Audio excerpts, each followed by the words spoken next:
Assalamualaikum warahmatullahi wabarakatuh. Alhamdulillah, berjumpa kembali pada mata pelajaran Bahasa Indonesia kelas 4 SDIT Asyukriyah bersama Ustazah Susilawati. Bagaimana kabar anak-anak di rumah? Semoga kalian dalam keadaan sehat walafiat. Mari sama-sama kita berdoa sebelum belajar. Bismillahirrahmanirrahim. Rabbi zidni ilman warzuqni fahma. Ya Allah, tambahkanlah aku ilmu dan berilah aku kemampuan untuk memahaminya. Amin ya rabbal alamin.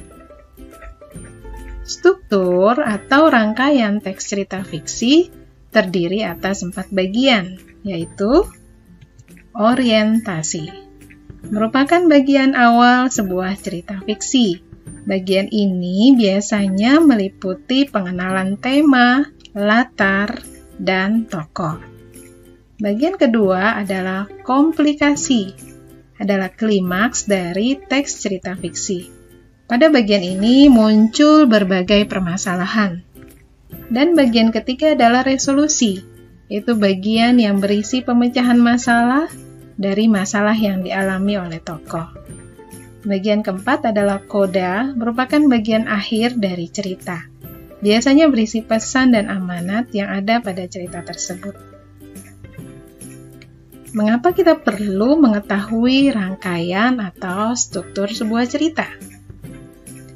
Ya, 1. Sebagai dasar untuk mengarang atau menulis cerita fiksi. 2. Untuk menuliskan cerita fiksi yang runtut sehingga menarik untuk dibaca.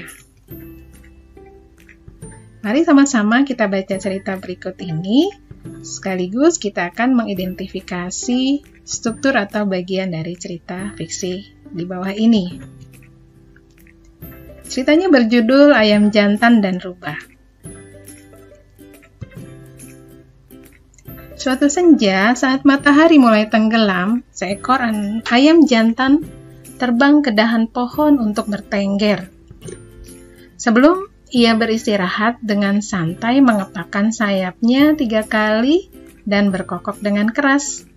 Saat meletakkan kepalanya di bawah sayapnya, matanya menangkap sesuatu yang berwarna merah dan sekilas hidung yang panjang. Ternyata ia adalah seekor rubah. Bagian ini adalah bagian orientasi pada cerita fiksi. Lanjutkan. Bagian komplikasi. Perhatikan baik-baik. Sudahkah kamu mendengar berita yang bagus? Teriak rubah dengan cara yang sangat menyenangkan dan bersemangat. Kabar apa? Tanya sang ayam jantan dengan tenang. Akan tetapi, ia merasa sedikit aneh dan sedikit gugup, karena sebenarnya ayam takut kepada rubah. Keluargamu dan keluargaku, serta semua hewan lainnya telah sepakat untuk melupakan perbedaan mereka, dan hidup dalam kedamaian, dan bersahabat mulai dari sekarang sampai selamanya. Cobalah pikirkan berita bagus ini. Aku menjadi tidak sabar untuk memelukmu sebagai saudara. Ayam, turunlah ke sini teman, dan mari kita rayakan dengan gembira. Pada bagian ini sudah muncul permasalahan pada tokoh cerita.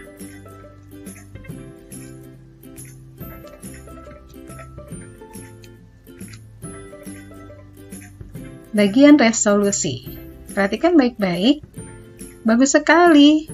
Aku sangat senang mendengar berita ini, kata sang ayam jantan. Akan tetapi, sang ayam berbicara sambil menjinjitkan kakinya, seolah-olah melihat dan menantikan kedatangan sesuatu dari kejauhan. Apa yang kau lihat? Tanya rubah sedikit cemas. Sepertinya aku melihat kawanan singa datang kemari. Mereka juga pasti mendengar kabar baik ini. Dan bagian resolusi adalah mulai muncul penyelesaian masalah.